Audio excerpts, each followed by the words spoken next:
Hello, everyone, and welcome to the Riverfront. This is episode number 478 of the world's most dangerous podcast, where we discuss the Cincinnati Reds and occasionally Willie Green. I'm your host, Chad Dotson. With me this week, back again, your friend and mine, Nate. How are you, Nate? Chad, I am spectacular. It's my favorite night of the week. I get to talk baseball with you for like an hour, sometimes more. Probably going to get off the rails at some point. I got nothing to complain about. How are you doing, though, sir? I'm doing good. This has been a really, we talk about the Reds being bad, and often they are bad. But yet again, we had another fun week, both in the major leagues and the minor leagues. So that's all I can ask for is fun. Before we get too farther here, if you're watching on YouTube, hit the like button, smash the subscribe button. If you're listening to audio, make sure to subscribe or follow, where they say. Get to listen to my dulcet tones every single week. So this has been an interesting day for me, Nate. It's not just been an ordinary Thursday. Tonight, I'm going to get a little emotional here, I fear. Right off the top, we're going to go ahead and get off the rails. Tonight was senior night at the local high school for the local high school baseball team. And my son just happens to be a senior, left fielder, number 4. Casey. And first of all, number 4, he's worn that number since he started playing baseball, only because of Brandon Phillips. He adored Brandon Phillips growing up, just was his favorite player by far, a good favorite player. And now I've turned around and he's a senior. Nate, I'm not sure what to do with myself here. It's a little emotional in the Dotson household tonight. Yeah, I can't believe that my little dude is not only a senior, but also taking the mantle as the best baseball player in the family. I'm kind of hurt by that. I held that down for a while. No, it's been really cool seeing, how the young man that he's become, and it's always means a lot that baseball is such a part of his life, the way it was yours and mine and so many people in our family. So congratulations, Case. I hope he had a good game. Hope they won. And most importantly, I hope he had fun. I hope everyone just had fun. Yeah, no, baseball has been I get gooey about baseball sometimes, and I'll probably write something about this in the next coming weeks. Fathers and sons, there's something to that. Fathers and daughters as well. My daughter played softball, and we had all those times in the fields as well. But my son is it's been a big part of our lives together, going to Reds games together. I've been to Reds games with him more than probably anyone else on earth, just me and him. We just go and hang out. I don't know that he's the best baseball player in the family, by the way, Nate. You may still have that. I don't know. You're a pretty good player, but you both played the same position on the varsity level. And he did have a good senior night tonight. I was proud of him. He went 2 for 2. He had a double. He had a walk. He had a sacrifice fly, a couple RBIs, scored a couple runs. Really, really strong game. And almost walked it off. It ended up being a double. It would have been a triple, but the guy in front of him held up inexplicably. But it almost a home run down the line. So anyway, the reason I mention this obviously is fathers and sons is something I talk about a lot. It's a big part of baseball. I'm emotional because my only son is coming to the end of his high school baseball career. And something that some of you longtime listeners may remember, probably not many of you, is that Casey was actually a guest on this podcast. He was actually a guest. This was Red Leg Nation Radio at that time. We're on episode 478 now. This was on episode 25. May 15, 2009. He was 4 years old. 4 years old. And it was after a game. And I was just asking him about who he liked, what players he liked, how much fun he was having. And if you listen to the audio version of this, I'm going to attach the audio of that little 5-minute interview with 4-year-old Casey to the end of this podcast. So stick around at the end if you want to hear that. I don't know. I listened to it last night, and let me tell you something. Thinking about senior night and all that. All right. No one's here to hear me talk about this. They're here to talk about the Reds, but I had to get that off my chest, Nate. Thank you for indulging me. Yeah, if we're going to cry tonight, let's do it talking about Jose Barrero's slash line. Gosh, yes. Well, there'll be plenty of tears shed about that. For the Reds, interesting week. Nate, why don't you just update us, first of all, before we talk about the specifics of the week? What's the Reds' record after today's big win against the Mets? And where are the Reds in the standings? Yeah, as it currently stands, and we are recording this on Thursday night, your Redlegs are not in last place. Again, another successful week. We did it. The Reds are in fourth in the NL Central, 3.5 games up on the stupid Cardinals, which is just a hilarious dumpster fire. Just all kinds of mess coming out of St. Louis right now, and I don't know if I've ever been happier. But interestingly enough, 2 games up on the Chicago Cubs for third, only 4 games back from Milwaukee, and only 4.5 games back from first place as we're getting into the middle part of May here. So I think we'll have more to talk about when it comes to their relationship, where they are in the standing, a little bit later in the show. There's a little teaser for you. Oh, nice. Yeah, 4.5 games out. I mean, first of all, the division's bad with the Cardinals just completely imploding. And yes, it's hilarious. I mean, it's just amazing. It's my favorite thing that's ever happened on a baseball field.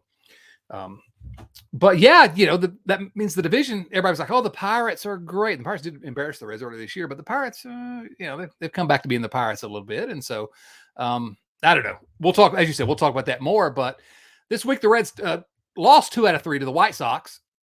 Both series this week were at home. And then against the Mets, 1 2 out of 3. Alexis Diaz 4-out save in the series opener. And then today, again, as we record this on Thursday afternoon game, outstanding bullpen game. Started by Derek, the long arm of the law. Then Ben Lively, outstanding, I think 4 innings. Just incredible. Lucas Sims looked great. And then Diaz again comes in and shuts him down. So the Mets are kind of struggling a little bit. But then again, they're just like the Reds. They have an owner that refuses to spend money on their roster, on their payroll. So you can understand why they'd be struggling. No.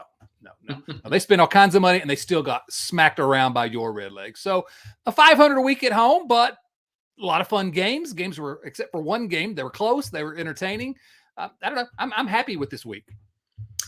Yeah, it's a tale of 2 stories. That White Sox series was pretty frustrating. Definitely left some good opportunities to win that series, losing by 1 run in game 1, taking game 2 on that epic, another one 5-3 that day. I don't even remember what happened. That was Nick Lodolo. Another rough start by him. We'll get more into that later. But, I think if you ask anybody how many wins they wanted in these 2 series, we'd be happy with a 3-day got, especially knowing the Mets were coming down. I didn't think they would come in this order, and certainly didn't think they would come on the back of a game started by Derek Law and finished by Kevin Hergert, which may or may not be his name. The Reds are 8-6 in their last 14 games. That's all I'm asking for. You do that over the span of the season, and you're National Central Division champs. The only team in the Central playing above 500 ball in their last 10. That's it. There you go. Again, I want to get into some of the specifics of the pitching performances, but I've said it, and you've said the same thing over and over and over. At this point, I don't even care if they're good. I mean, I would like for them to be good, but just be interesting. And I think they could be a lot more interesting than they are if they had some certain different players on the roster. Stick a pin in that one, but they are by and large fun. I could do without the Kevin Newmans, who that's the last time I want to mention his name here. But the team is competitive pretty much every day. The bullpen has been, after that rough start, remember we were all kind of in a tizzy about the bullpen. I looked at it earlier this week, and here's the way I put it on Twitter: don't ever judge a bullpen by wins above replacement. Just don't. It's not a good way to judge a bullpen.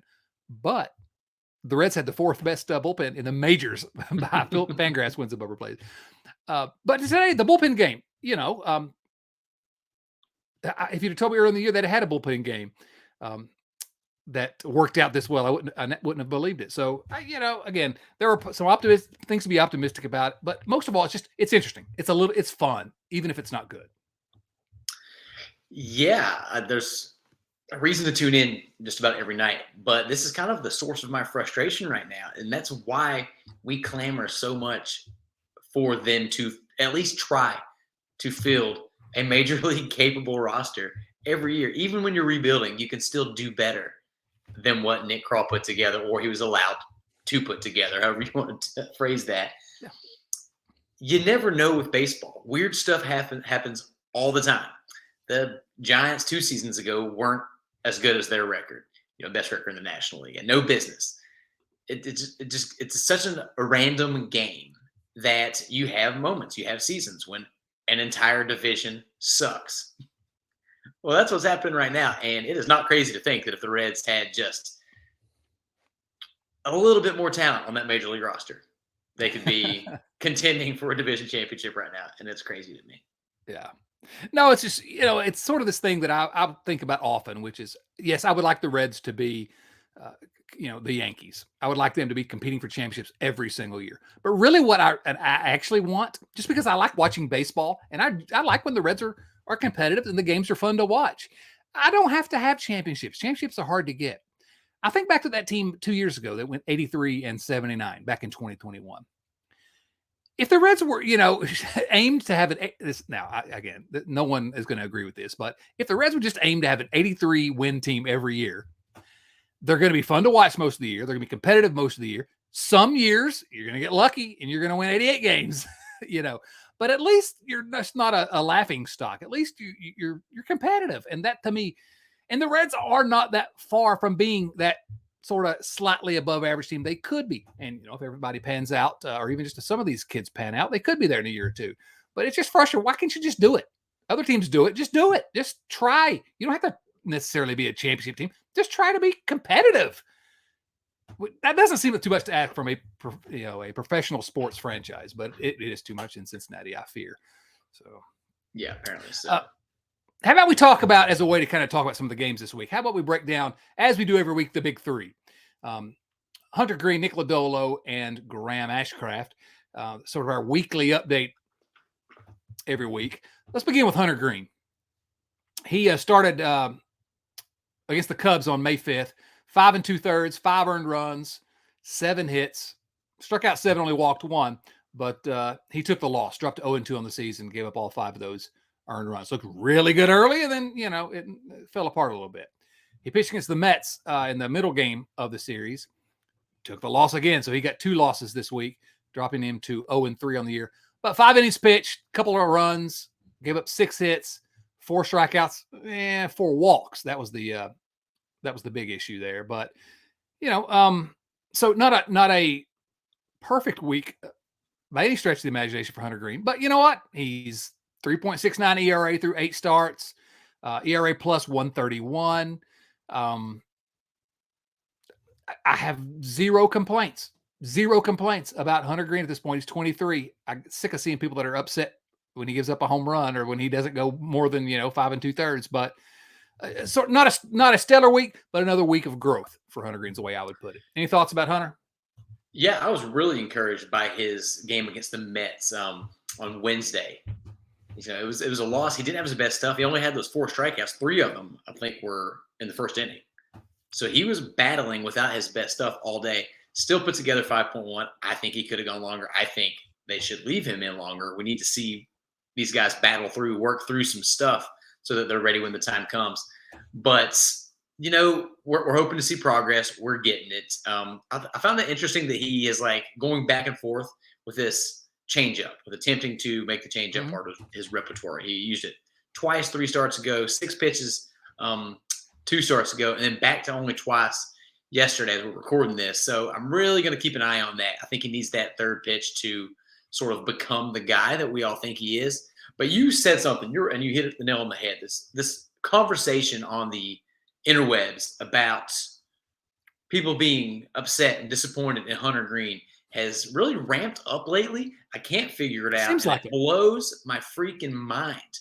I mean, I made the epic mistake of diving into the comments to see what are people actually saying? What are the crazies that I don't follow? What's their stance? And it's all about how the Reds, in their opinion, named him the staff ace when he didn't deserve it. He's never earned this mantle that they've given him. Well, he leads the team in ERA plus, and fielding independent pitching. He is the staff ace. He is the best pitcher for the Reds right now, at least the best starter.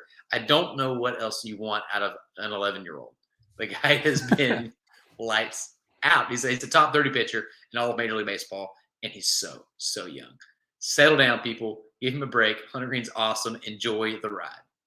What the Yahoos want is for him to be Justin Verlander already. And he's 23. Okay, now will he be Justin Verlander? I don't know that. But every start this year, you talk about learning the pitches. I didn't have a problem with them pulling him out of the game in terms of his pitch count the other day, but he's going to progress in terms of that.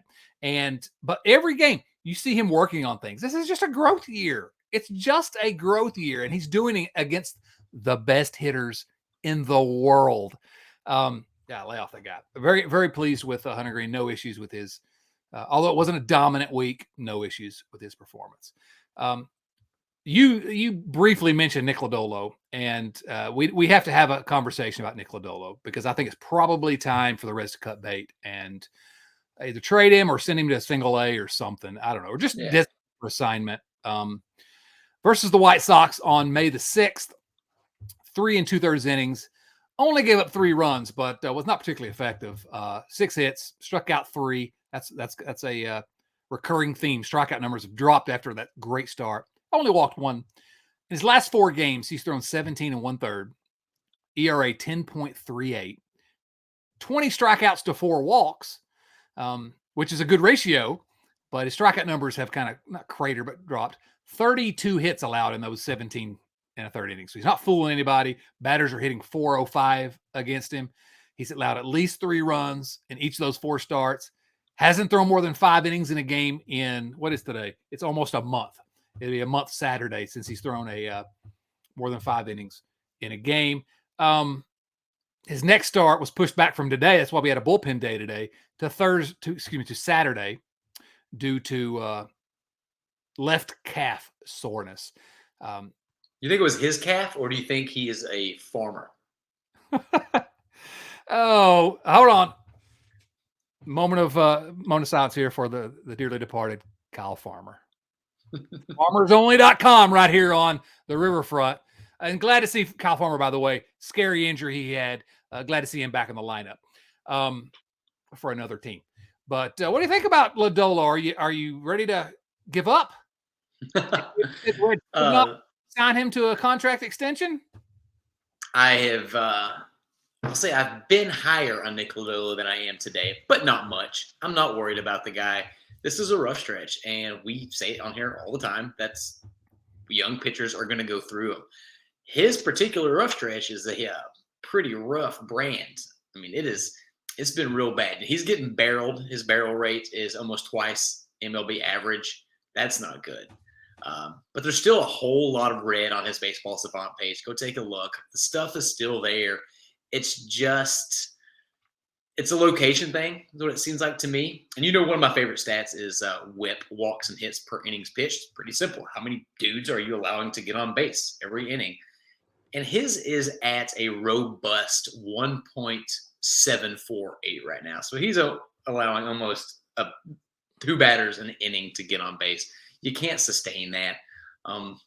His stuff's still there. He's going to be just fine. But I'm really hoping that Derek Johnson can figure something out. And it's yet another example of why you should round out a rotation with capable arms. Because especially when you're relying on 3 young guys, you're going to hit bumps in the road. Yeah, no doubt about it. I'm not worried either. There's no reason to be worried. Now, it's pay attention, keep an eye on him here. But this is something that we have said over and over and over. I think my son Casey said it back on episode number 25. Be patient with young pitchers. Be patient with young pitchers. I will say, if you stick around and listen to Casey's little interview that we did, he's my favorite guest ever on this podcast, by the way. He did have some harsh words for the Cardinals at age 4.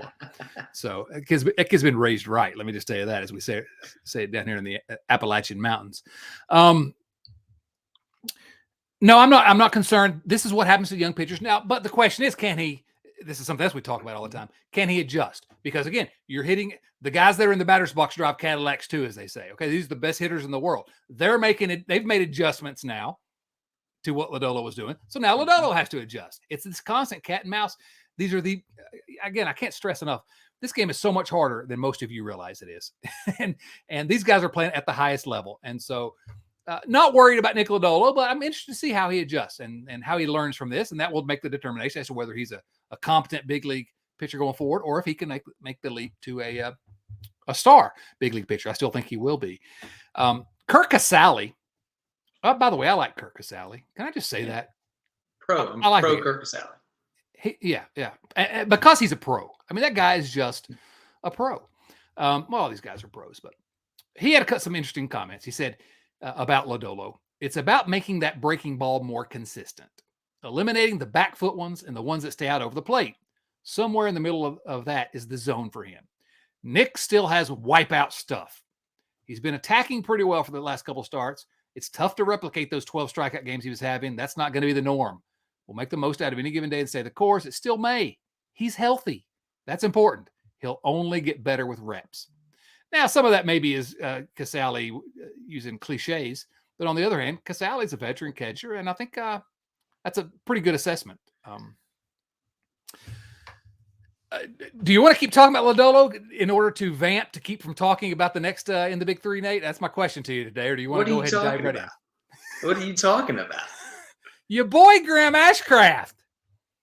Listen, you. Let's hear it. All right. Well, Graham, in a 17-4 loss to the Chicago White Sox with 1.2 innings pitched, 8 runs allowed, 6 hits, 3 Ks, and 2 walks. So not a great day at the office for Graham. But you know what? When you put the bull in the china shop, some stuff's going to get broken on occasion. It's going to happen. You can't be shocked. Listening to his interview after the game, I thought was pretty funny. He was just because he had a dominant first inning. I think it was even 3 up, 3 down. Just looked as good as he looked all season long. And then he said that it was a mental thing. He he had a great pitch. The guy just got the skinny part of the bat on it, accidentally hit a home run, and he fell apart mentally. He was just mad about it. And he said he was getting squeezed by the ump. He's like, I just lost the mental battle. Young pitchers, it's going to happen. I did appreciate the transparency and the honesty in his post-game interview. Yeah. He's like, I just lost it. It wasn't stuff. It wasn't anything. It just blew up. Yeah, and he's going to have to not do that in the future, but that's a learning process for a 25-year-old pitcher. And the fact that he recognizes it and can hopefully not make that mistake going forward. But everything this season for the big three, we update them every week because it's a process. And I like the idea that we're kind of following this progress week to week to week of these three guys. And yes, his ERA jumped from 2.00 to 3.82 in one day. And all I can say is, you know what? Mama said there'd be days like this. Go get him next time, big guy. No issues with Graham Ashcraft, but that was brutal. That was brutal. It was tough. I actually had the evening off. I was ready to just sit down and watch that game. And second inning rolls around. I'm like, all right, baby, what are we watching? let's go get some dinner. This is it. I'm out. All right. So I take it personally when he has a bad game. I'm like, I feel like it affects me more than it should. Well, I see it. And I'm like, God, finally get this guy in the bullpen where I said he deserves to be. Finally, I'm going to be right. No, please. Gosh, if he ends up as a reliever, I'm going to be so sad, but that's not going to happen. I think what we need to talk about at this point, Nate, is the biggest topic in Cincinnati Reds land in recent days and over the last week or so. And that's these kids down on the farm. You know, Nate, they have kids down on the farm. Are there child labor laws? Not in Kentucky. That's where Louisville is. That's the Louisville Bats. Everything's legal in Kentucky. Everything is legal in Kentucky. So these kids down on the farm, and I'm talking specifically about Elly De La Cruz, about Matt McLain, and about Christian Encarnacion-Strand, or as I called him memorably on a spring training podcast, Christian Encarnacion-Steer. I'll own up to it. I didn't know what I was talking about. Those guys have been mashing the ball. And so I wrote about this week for Cincinnati Magazine. And again, if you aren't reading my stuff at Cincinnati Magazine, what are you even doing with your life? You have something better to do? I mean, get out of here. The headline, I don't write the headlines, but I write the columns. But the headline that was attached to my piece was the Reds need to bring up the kids. And so I made an argument let me just briefly run through my argument, which is that the gist of the argument was Matt McLain. The Reds are awful at shortstop, have been horrible at shortstop. Only one team in the major leagues has gotten worse production out of shortstop. That's the Oakland A's. The Reds are horrific at first base, just absolutely awful. Worse in the National League, 28th overall. Only two teams have got worse production out of first base. And so until Votto returns, and listen, when Votto returns, Votto's the first baseman, and he's going to mash the ball. I'm not suggesting anything other than that. But until Votto returns, there's a gigantic gaping hole at first base. Perhaps capably filled by Spencer Steer, but we may get into that in a moment with Nick Senzel at third. But we have this hole at shortstop, this hole at first base. Why not? What's the downside to bringing up Matt McLain to play shortstop and bringing up Christian Encarnacion-Strand to play first base? Strand Steer. And let him give him a shot because they're mashing the ball. They're killing the ball down there. And that was my argument was for those two specifically. And I acknowledged that there are things that all three of these big guys, and you would probably throw Andrew Abbott in there as well, the pitcher. There are things they need to work on. It's not ridiculous that the Reds haven't brought them up. McLain, got to work on his defense. Encarnacion-Strand, Elly De La Cruz, their walk rate's not great. Maybe they need to work on that. Okay, I can understand the argument. But to me, right now we have this moment in time. Give them a shot. And then just as soon as I make the case that McLain and Encarnacion-Strand Steer should be in the big leagues, and maybe let's wait on Elly De La Cruz because he started slow. He's been hitting great since. De La Cruz goes to the moon the very day this was published. I mean, absolutely. 3 hits with exit velocities higher than anyone in professional baseball. No team has had 3 in the same game as fast exit velocity as I don't think a team has had 3 this season. Yes, as high as he's had in one game. A double, 2 home runs, 1 home run from the left side, 1 home run from the right side. This guy, I hung the moniker on him that I had reserved only for one other player. And those of you that have been longtime listeners know who I'm talking about. He's a freaking comic book superhero, that guy. He is not human. He's not real. He was created in a lab. So now I'm like, get them all up here. I just need to see him. All right. That was my monologue / rant / whatever. I want to get your take on this, Nate. We have kind of gone long-winded multiple times about why Matt McLain and Christian Encarnacion-Strand should be up here. They've been doing it for a while now. Matt McLain, just about all season long, aside from one stretch at the beginning of the year, CES, all spring training, got hurt for a little bit there. So understandable. Take your time with him. He's been mashing ever since he got back. There's service time questions, I guess. A lot of people keep bringing that up. You don't want to lose a year of team control. I think that's nonsense. I think we can all agree that has not been what the organization has been doing in recent years. But for somebody like CES, you have a giant hole at first base, one that is going to get filled by Joey Votto, hopefully sooner rather than later. You can bring him up for a few weeks, get him a little taste, and then send him back down and not worry about that service time stuff. The Elly one is funny because I was right there with you. I thought that he needed more time. His numbers just weren't anywhere near close to those 2 guys, and his plate discipline was really, really tough. But that stretch, this hot stretch he's been on, has got his OPS above 9 now. He had a walk-off walk, which has been one of the more impressive things that I have seen for somebody that's so swing happy. Yeah. Same game as the exit velocities. And then as we're recording this, I think I just saw this correct on Twitter. He has 3 walks tonight. So if he has just been raking just because he wants to get the counting stats up, and now he's going to show you that plate discipline that takes him to the next level. I mean, we're talking about otherworldly talent. He already has the fastest pitch in all levels of professional baseball, or fastest throw from an infielder to first base at over 99 miles an hour. He has the 3rd fastest, I think, sprint time from home to third base. Like, the guy is he's elite at every single tool. It is the wildest thing in the world. And Get them up. Let them play. This roster has no power, and you got 3 guys that are just down there mashing. For what it's worth, bring TJ Hopkins up here instead of the Matt Reynolds of the world and their 300 slugging percentage. TJ Hopkins will be tied for the team leading home runs right now. He's 26. He's not like he's some project that we're still working on. Bring him up, see if he's got it. If he doesn't, no harm, no foul. But let the kids play because the Reds are only 4.5 games out of first place. Inject some life into them. Get some power. And if we are going to be bad, let the entire division be bad. Let's make a run for it. Let's go. I'm in, man. I'm in. No, I'm 100% in the camp of bring the kids up. Bring all those guys up. TJ Hopkins is an interesting one. Ben Lively, who returned to the Reds and pitched today, pitched very well. Very happy to see that. I think it had been 4 years since he pitched in a big league game.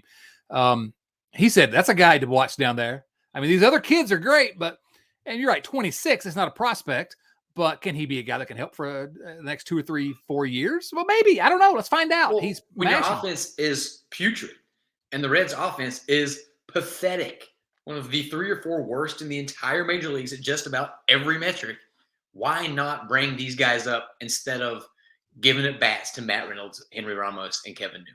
No offense to those. Wait, some offense to those guys. By OPS plus, and again, we're picking and choosing numbers maybe, but Reds offense, the worst in the National League, second worst in all of Major League Baseball. Weighted runs created plus. These are the nerd stats, as I call them. Only the Colorado Rockies have a worse offense than in the National League. They're just not good offensively. And so you've got 3 guys. And again, we can talk about Andrew Abbott as well. I'm firmly of the belief that he probably does need a little bit more time at AAA because he started at AA. But then again, the Reds don't have any starting pitchers really. So who's going to? There's certainly room for him. A top 5 starting pitcher in the Reds organization. Well, that's right. And that, again, I do want to come back to the fact that I do believe that there are. We like to criticize the Reds here more than just about anyone else, but I can conceive of actual good reasons to keep those guys down, development reasons, but I don't care. Bring them up here and let's see it. You can cherry pick any player on any major league roster and say that they have a flaw that they can work on. Should we send Jonathan India down to AAA to work on his defense? We probably should talk about the Reds defense at some point because it's horrible. And Barrero and India up the middle are a disaster. But no. And here's why we're not going to talk about that, Nate. Can I tell you why we're not going to talk about that? Because tonight, good vibes only. Good vibes only. I did not mean that to sound like a dig at Jonathan India, by the way. My guy is crushing. He is. He's playing fantastic at the plate. I think really,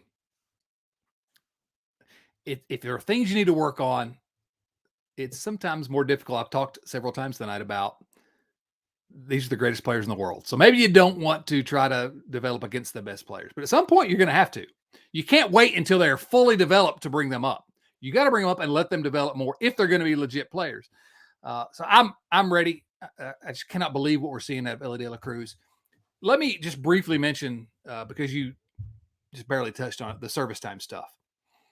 Stop tweeting at me about service time nonsense. Yes, I led the charge when they played games with Nick Senzel. They absolutely played service time games with Nick Senzel. There's just no question whatsoever. Senzel, by the way, picking it up again here in the last 2 or 3 games. But think of the guys they didn't play service time games with. Hunter Green, Nick Lodolo, Jonathan India, Tyler Stevenson.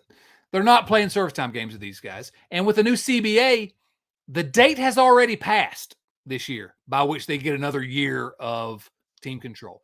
Unless they I'm not going to get into all the details. It's possible they became a Super 2 player. They could maybe could screw the Reds a little bit. But if they're a Super 2 player, it means they come up and they've been really good. So don't tell me that's a bad thing. Yeah, you may have to pay a little bit of extra money to them, but you have good players. So I don't think the Reds are playing service time games. I actually do believe that they're keeping them down for developmental reasons. But if the more they keep mashing, and I haven't looked at it, but I got the text notifications. I think Encarnacion-Strand, who had 3 homers in a game earlier this week, I think he has another one tonight that I don't know if it's true, but the announcer evidently, the PA guy in the stadium said it went 470 feet. Now that I don't know if that does not seem real. McLain, I think, has a home run and maybe a double. Elly De La Cruz is a comic book superhero. What are we waiting on? Well, I've said it here a few times. I want to say it again. I'm going to say it every episode until it happens. Extend Elly De La Cruz right now.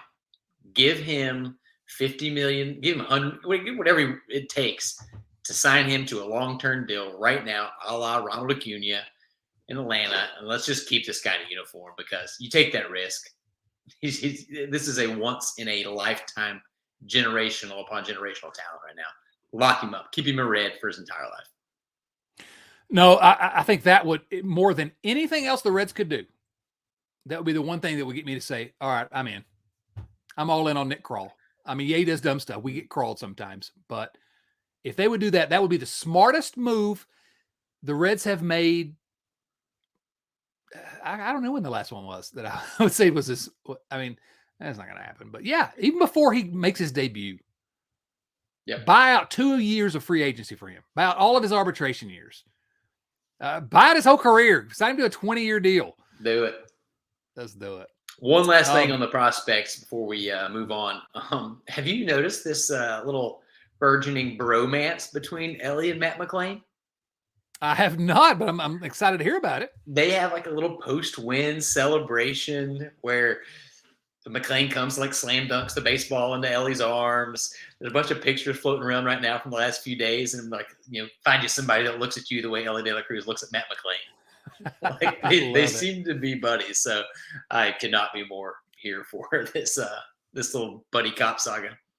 That is fantastic. I'm going to actually have the last word about this. I felt about Matt McLain the same way I felt about Jonathan India, which is I need to see a little more. I'm not saying he's gonna be bad. I don't know that he's gonna be great, but I need to see a little more. That's how I was coming into this season. I was, show me what you can do. And he has not stopped.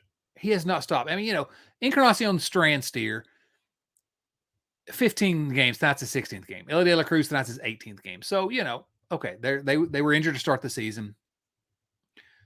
Smaller sample size. Matt McLain now, this is his 35th game of the season. But coming into tonight, 11 home runs, 34 RBIs in those 34 games, 336 average, 447 on base, slugging percentage barely below 700, 1143 OPS.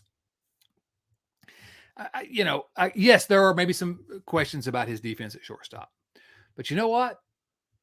The kid played center field at UCLA, played shortstop at UCLA as well, but he played a full season and more at center field. Get this guy up here and let's see if he can hit. I trust that if he's not quite good enough to play shortstop, that means there are other places he can play. Now, can you just pick up a new position in the major league level? No, it's, as they say at Moneyball, it's incredibly hard. You can't just pick up a new position. That's the knock on Encarnacion-Strand. The kid evidently struggles really hard at defense, and so you can't be a bad defender. And maybe Encarnacion-Strand is just a DH.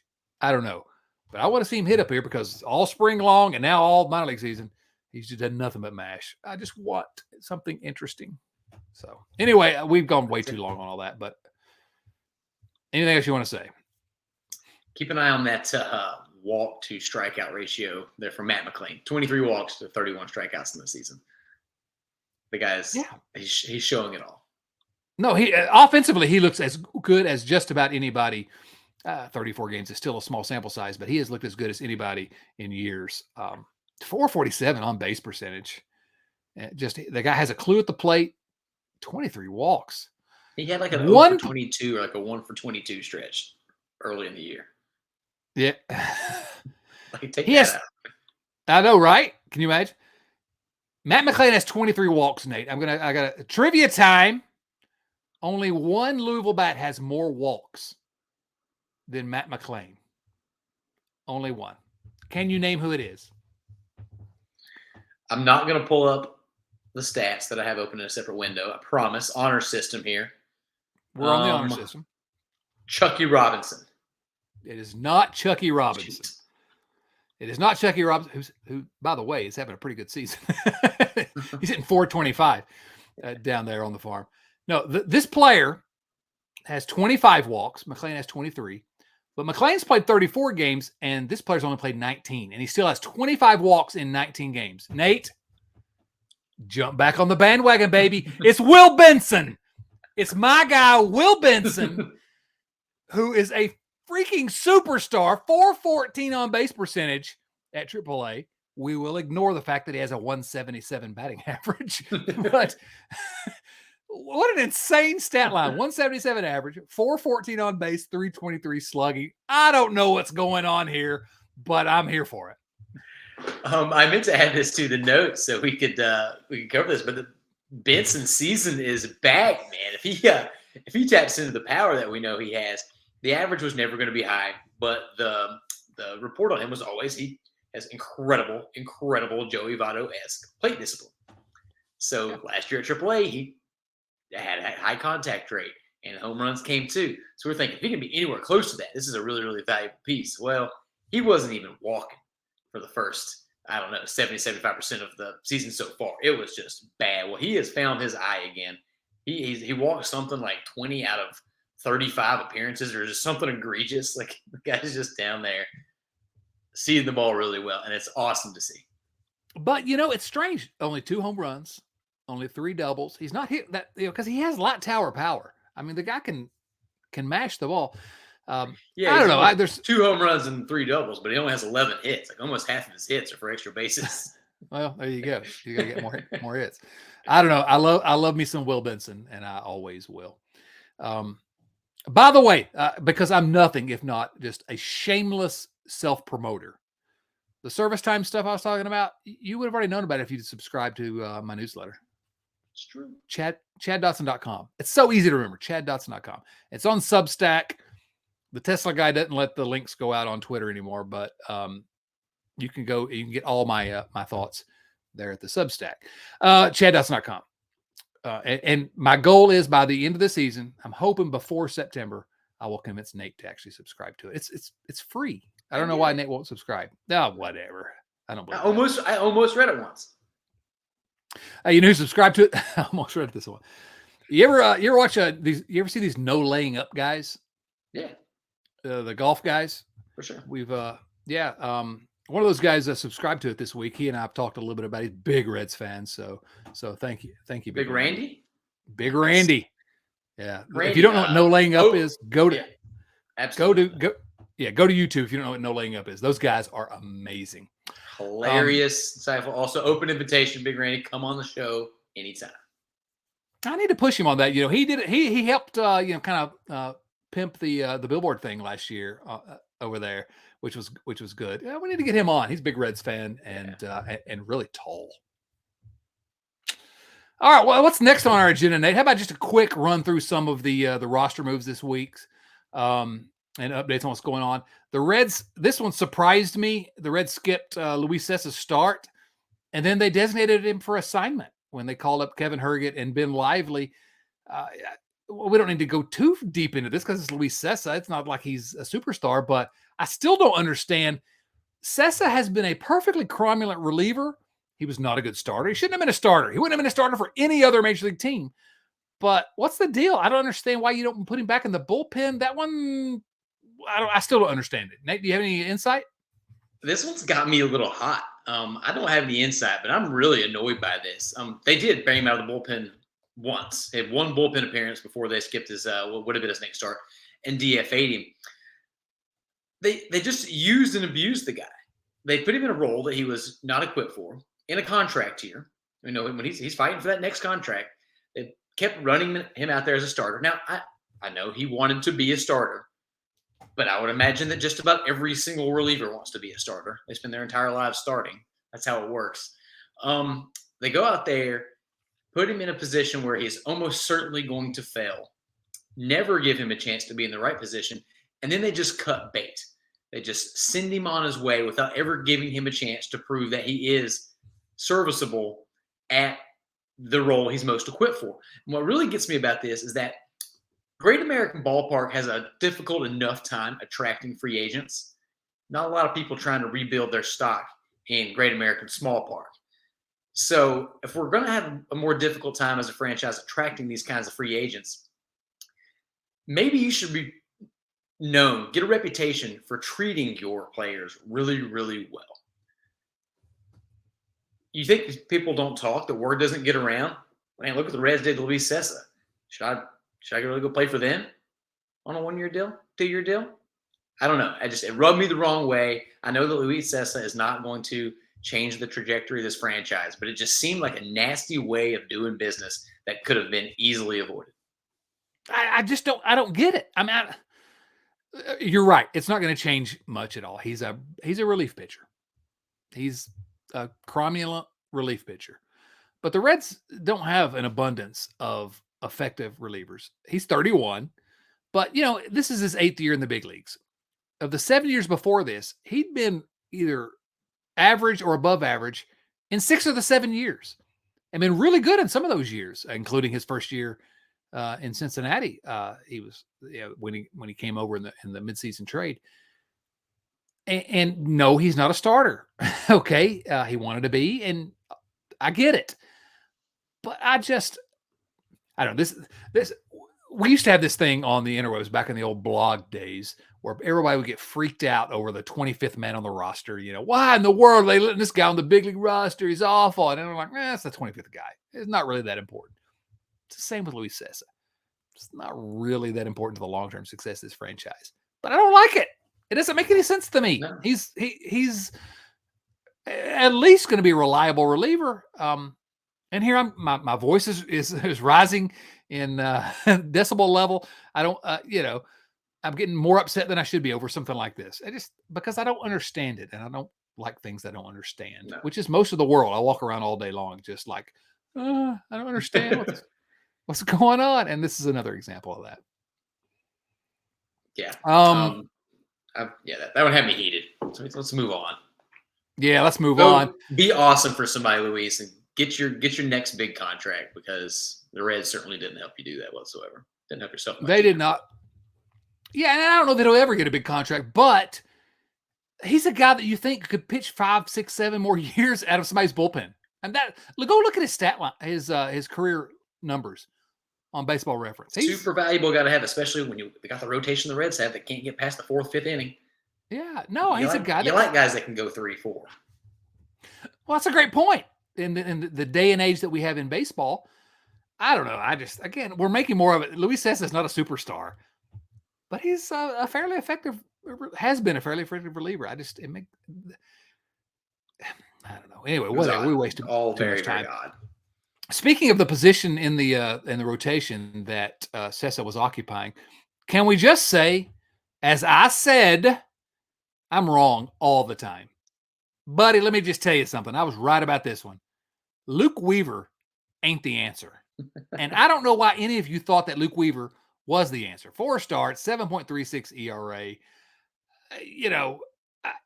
What are we even doing here? I mean, I know the Reds decided only to have 3 starters this year. I cannot believe that some of you convinced yourself. And if it was you need to just hang your head right now. Anybody that's listening, if you thought Luke Weaver was going to be okay, go look at his career numbers and tell me why you thought that. Because I couldn't figure it out. People were saying all these nice things about him. And I was like, well, I hope so, but why? I don't understand. So he ain't the answer, I think, is what I'm saying. I tried my best to go and find some cherry pick stats to try to refute your Luke Weaver's not the answer claim. And I'm sorry, Luke, I couldn't find him. Will Myers was activated this week. That's good to see. I like Will Myers. I hope he starts actually, hitting the ball. That would be nice. Will Myers, maybe just hit the ball. 208 average, 269 on base. And unfortunately, the Reds had to designate for assignment Matt Reynolds. Matt Reynolds, thank you for every single time Matt Reynolds was on the field. He played as hard as he could. He tried as hard as he could to be a good player for the Reds, and I tip my cap to him. It's ridiculous he was on the roster instead of Matt McLain or Christian Encarnacion-Strand, McLain, Steer. I'm frustrated. Matt Reynolds. The good Reds news acquired. Go ahead. Let's hear the good news. Is there good news? You're about to say it. The Reds acquired Frank German. Is it German? Herman. Herman? I do not know how to German? pronounce it. We're gonna go with just Frank German. Frankie German. Frank the German from the White Sox, and he brings a robust 7.15 ERA in AAA this year. So sunny days ahead. Frankie German. I don't know how you pronounce it. We'll find out at some point. But forever he's gonna be Frankie German on this show. Yeah, the Reds got Frankie German. That's all I'm gonna say. That literally may be the last time he's ever mentioned on the Riverfront. Nate, I don't know. We may have to skip this week's weekly Reggie Sanders belongs in the Reds Hall of Fame reminder. We may have to skip that this week, unless you have something quickly. No, we'll do 2 next week. We'll do 2 next week because we got to get in some viewer mail because, again, we have just absolutely gone off the rails tonight. So I'm going to say let's try rapid fire, but it's probably not going to happen with us, but we'll see. First question comes from Tim Daniel. Nate, do you know who Tim Daniel is? Have you ever met him? I've met him recently, actually. Handsome guy, good husband, good father. Fortunately, he's a Reds fan. Nobody's perfect. Tim, of course, the host of Late Night Reds here at the Riverfront. Sunday nights, they go live. Late Night Reds live talk. And Nate, you joined Tim this week, and I got to say, I'm only saying this because I like you, but it was really, really good. I really enjoyed it. So much fun hopping on there with Tim. He's doing some really cool things too. Drew Stubbs is on there. John Sadak, the guys from Locked On, have been on there. Matt Wilkes recently, friend of the show. So if you are ever free on a Sunday night, go hang out with Tim in the game because him and Pat Magooch are just making magic over there. Pat Magooch, the legend. And you have to go watch that show on Sunday nights to understand the Pat Magooch love. Yeah, I like what we do here. This show, we've been doing it 478 episodes of this. But that live show has a different element to it.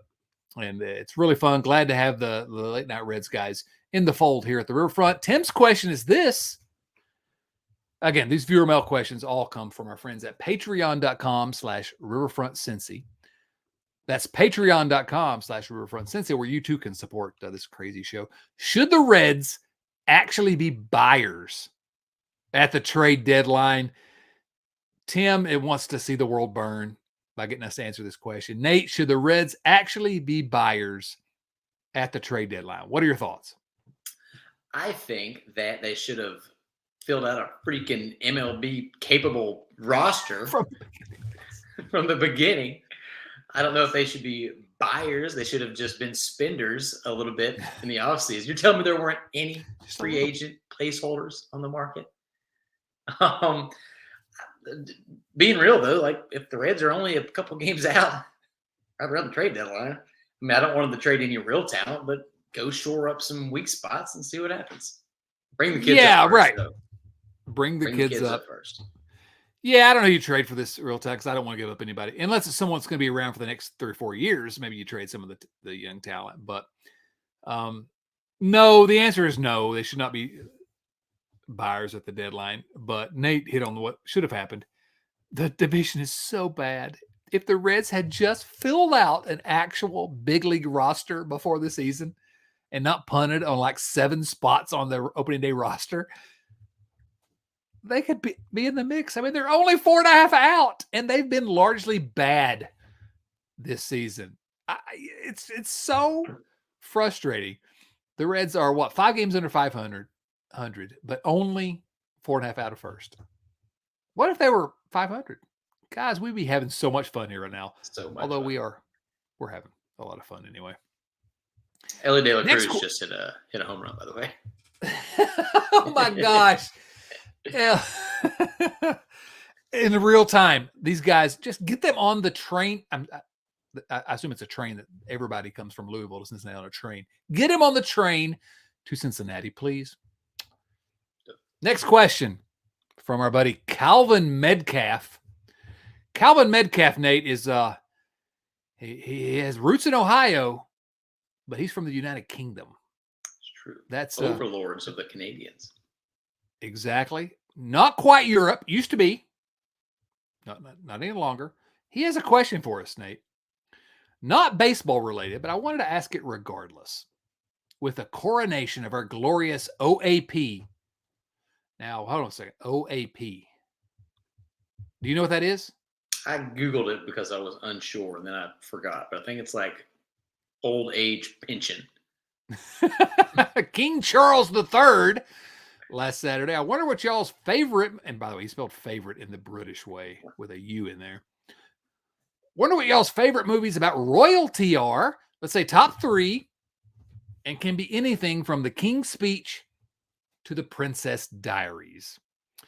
Favorite movies about royalty. I like talking about movies, so I'm going to answer this first, Nate, if you don't mind. Please. Here are the 3 greatest movies about royalty. Revolution, 1985, Al Pacino movie. 1776, the 1972 musical. The Patriot, starring Mel Gibson and Heath Ledger. All of those are about royalty being kicked out of this country. King George III, get out of here. USA, that's all I have to say. Anti-royalty. I'm not well, I don't want to say that about the Queen, but screw the royalty is what I'm saying. Jump in here before I say something that I'm going to regret, Nate. Somebody please cut that out, put it on TikTok. We need that. I was a bit surprised by how few movies about royalty I have seen, so I went with The Lion King. Oh, that counts. Three Musketeers. D'Artagnan, that's a fun name. That's kind of relevant. And then I went with Bohemian Rhapsody. It's about a queen. It is. It is. Rami Malek. Dreamy. Wow. Okay. You took a different mode of attack on that question than I did. But let me just say this. We don't get into politics here at the Riverfront for good reasons, because it's a disaster. But let me just tell you this. I am anti-King George III. And if you are pro-King George III, I don't want you. I don't want you here. Okay? George Washington. All right. Anyway, let's move to the next question. I'm sorry. I've lost it here. Sorry, Calvin. You know we love you. Calvin, you're royalty. We're going to call you Prince Calvin from now on. Is that all right? Let us know if that's okay. Maybe against the law over there in the United Kingdom. Joey Gaditza. Hey, guys. Joey, by the way, from Canada. Speaking of the Brits. Oh, too much international flavor here. I don't approve. Is Stuart Fairchild a starter on any other roster in MLB? Heck, is he even a bench player on another roster? And actually got a message on our Slack channel. I need to find this. Joey, I think, felt bad about asking this question because he felt bad for Stuart Fairchild. And on Slack, he said, "Hey, Chad, in no way, shape was I trying to slander Fairchild in viewer mail. Good on him, really, for hanging around. I was just saying." I mean, the answer is yes. He is a. I don't know if he's a starter on any other roster, but yes, he's a bench player on other rosters. I think he's. He can start for Oakland. I think definitely. But I don't really get this. When people love Stuart Fairchild, I saw people putting out like their ideal rosters after the kids come up, and they were like, I mean, getting rid of TJ Friedel and Jake Fraley, keeping Stuart Fairchild on the roster. It's wild. No, I don't understand. I wish him the best, but he's not real good. Well, okay, but here's the argument for Stuart Fairchild. He's like this guy I talked about earlier, the 25th, 26th guy on the roster. He gets on base. He has always gotten on base all through the minor leagues. So that's a skill. That's a particular skill that could potentially help, a team. It's a useful skill, but is he a starter? No, he's not a starter. He shouldn't be a starter. I mean, I hate him for different reasons. He went to Wake Forest. Ooh. Wake Forest? Get out of here. There's only one team we like in the Atlantic Coast Conference, and that is the Virginia Polytechnic Boston Institute. College. Oh. No, Virginia Tech. VPISU. Hokey high. I'm going to regret that, but my son's going to Virginia Tech, Nate. I know. Proud of him. I'm proud of him too. I'm so proud of that kid. Good hitter and good 3-point shooter, and he's a He's a Hokie. So I'm going to wear a Virginia Tech cap on this program at some point soon because I'm going to be a Hokie too. Next question from James Urban. James Urban. Hello, gentlemen. It's my birthday today. Happy birthday, James. Woo! So here's my themed question. If you could spend your birthday with any 3 current Reds, who are you going with? P.S. Bonus points if any of you can correctly guess what age I'm turning this year. Well, let's start with that one. What age is James turning? I feel like I remember learning that he is much younger than I expected because he's very wise. James Urban's full of wisdom. Got a lot of good insight out there. So I'm going to go with 22. 22. I'm going to say this is the big 3-0 for James. Ooh. I'm going to say this year's the big 30. The big 30. That's be a good book. Somebody should write that book. But who do you want to drink with or spend your birthday with? I just assumed that was drinking because I know how my birthday is. 3 current Reds. I'll let you go, Nate. Probably Stuart Fairchild is probably the first, right? Stuart Fairchild, Matt Reynolds, and Jason Bossler. Current. I think in this order: Joey Votto, Graham Ashcraft, and Jonathan India. I feel like Joey's just going to have I'm going to do all the talking with Joey. There's so much I want to know. Graham Ashcraft, we're going to go hunting. We're going to dip some Copenhagen. We're going to have a good time. And then Jonathan India, I feel like we're just going to hit the clubs in Miami. We're going out. He's going to give me a taste of the finer things. Yeah, I couldn't keep up with Jonathan India. There's no question about it. I think I'm Joey Votto, obviously. I like India, but I'm going to say not India. I'm going to go with Hunter Green. I don't know. I just, I don't know. I'm desperately in love with Hunter Green. Please don't put that on TikTok. And then maybe, I'm going to go Tim with Tim. Oh, that's what we call him around here, but his real name is Tyler Stevenson. Tyler Stevenson. I don't know. I just, people are ragging on him lately too, which he's not been. Blows my mind. He's not been great this year, but come on. He's Tyler Stevenson. He's 140 plate appearances. Get off his back. I came real close to putting Alexis Diaz in there because if I could hang out in Puerto Rico with Alexis Diaz, let's go. How about this? Alexis Diaz during the World Baseball Classic when Puerto Rico's playing. Of course, he'd be playing for Puerto Rico, but still, that would be fun. Right after he retires, we're doing that. There we go. I got it. Speaking of Alexis Diaz. Yes, Kyle Kapler asked. I know it's still early in his career, but Alexis Diaz is the best reliever I've ever seen play for the Reds. Kyle, of course, was born in 2017. No, that's not true. I've been watching and following since about the 03-04 season. Whether it's a save situation or any other tight situation, he produces. What say you? Well, here's what I say. He's been with the Reds less than a year and a half. He's already 3.9 wins above replacement by Baseball Reference. Again, relievers, wins above replacement, I know, but I don't know that I have ever seen a reliever as dominant out of the gate. And I have a longer history of watching the Reds than Kyle does, than I've seen with Alexis Diaz. I mean, the dude's amazing. Mm-hmm. That 4-out save he got, I love Alexis Diaz. Go ahead, Nate. I was worried there was going to be some regression from his numbers last year because some of the advanced stuff was not the most kind. It seemed like there was a lot of luck in play last year when he burst onto the scene. No, he's gotten better in all those things. He's cut down on the walks. He's far exceeded any expectations I had for him this year already. But as far as the best reliever, I mean, Aroldis Chapman, like that was just a really, really fun first couple of years when he burst onto the scene too. So I don't know if he's the best I've ever seen, but he might be certainly in the conversation.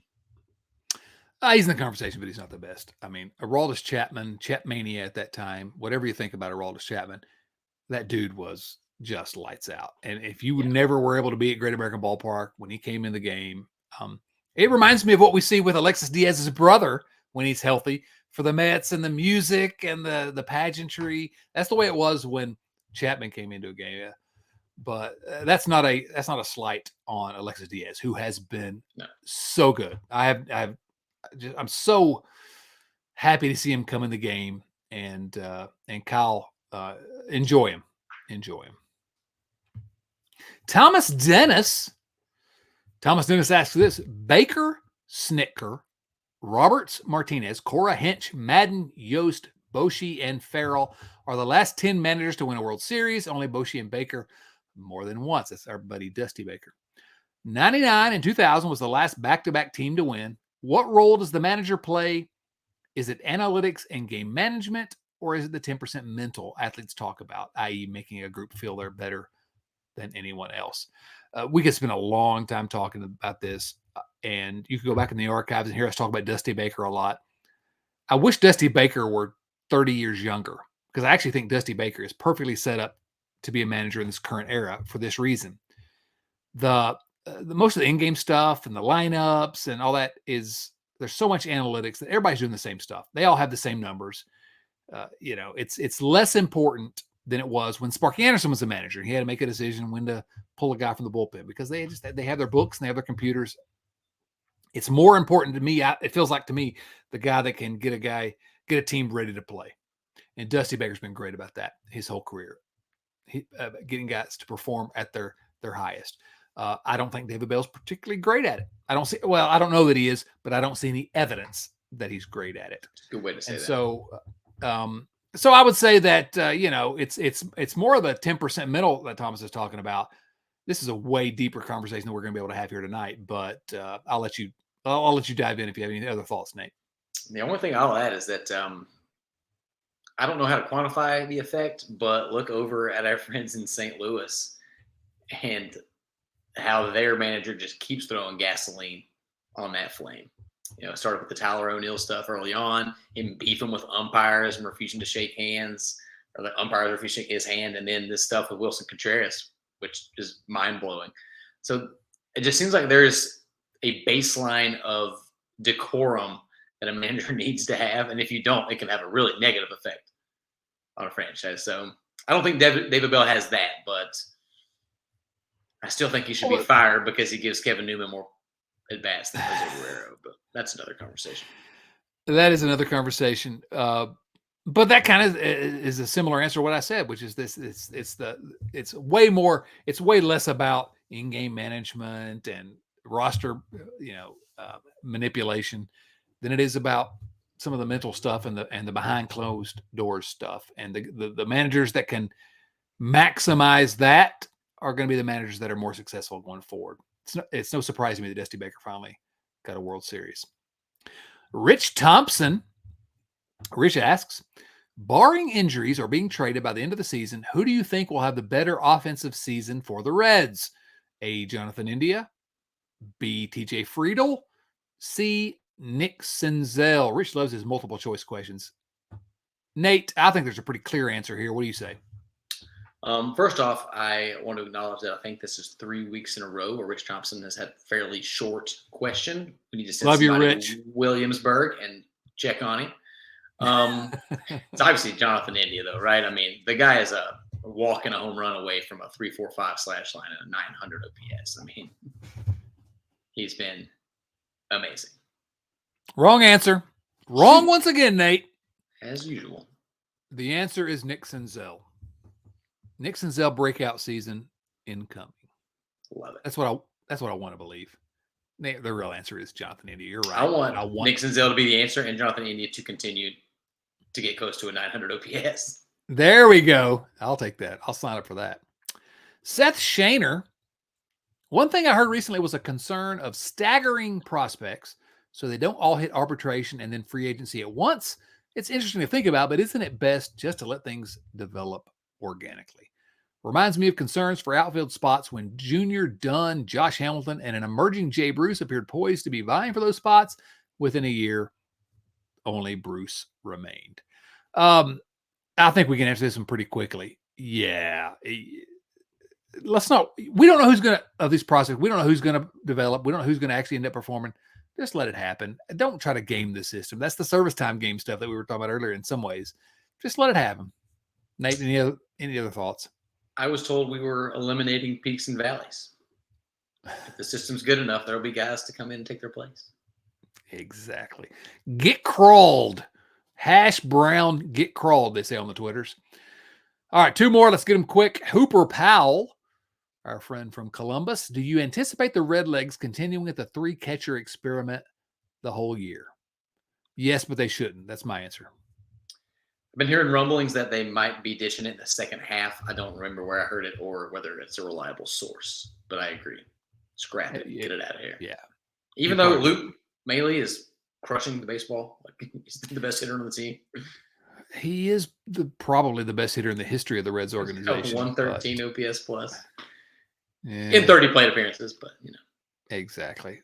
You shouldn't have a guy on the roster that's been the team the whole year that only has 30 plate appearances. You're wasting a roster spot, no matter how handsome he is. Final question comes from Joe Farsing, host of the Riverfront Bengals show. No question, Joe says, just a comment. I like peanut butter more than one man should love another object. I've laughed at this question 3 times now. Crunchy or smooth, Joe? Crunchy or smooth? Crunchy or smooth, Joe? We expect you to come onto the YouTube video. Drop it in the comments. Crunchy or smooth. All right, Nate, anything else going on around the riverfront you want to talk about? I mean, we always got work going on. Please go back and check out last week's episode with Tim Daniel. If you just missed my voice, we had a great time on there. He'll be back this Sunday doing it again. Joe and Greg are crushing stuff over at the Riverfront Bengals show. New episodes every Thursday. They've been dominating draft coverage, and now the schedule's getting released. They'll be looking into that. So you'll get your fill of Reds content. You know where to go. Or Cincinnati content. Apologies. Yeah, I got to think how to put this, but let me just say I really like the Riverfront Bengals show the last few weeks. It's been really good. I'm not making any comment, but it's been really good lately. Nate, any final thoughts for us? Go Reds. Let's going to Miami for a series. Going to face a stud prospect that they're bringing up. Their top pitching prospect. Should be a fun one. Jonathan India, a bit of a return home. Go Reds. Go Reds. Thank you to everyone for listening and supporting the Riverfront. Please remember to subscribe to the show either on YouTube or in your favorite podcast app. You can find us on Twitter, Instagram, Facebook. We're at Riverfront Cincy on all those platforms. That's at Riverfront Cincy. And a huge thank you goes out to our supporters at patreon.com/Riverfront Cincy. The show would literally not be possible without the support of our Patreon family. Love for you to come join in our hijinks. Just go to the patreon.com/Riverfront Cincy or click the link in the show notes. Shout out to Adam Dunn. Shouts to Lisa Alberto and Wayne Krenchicki and Eli Cash for Nate Dotson. And my guy Casey. This is Chad Dotson saying, not so long, but stay tuned. Interview with my favorite, if you're on the audio version, my favorite guest in the history of this podcast, all 478 episodes. So long, everyone.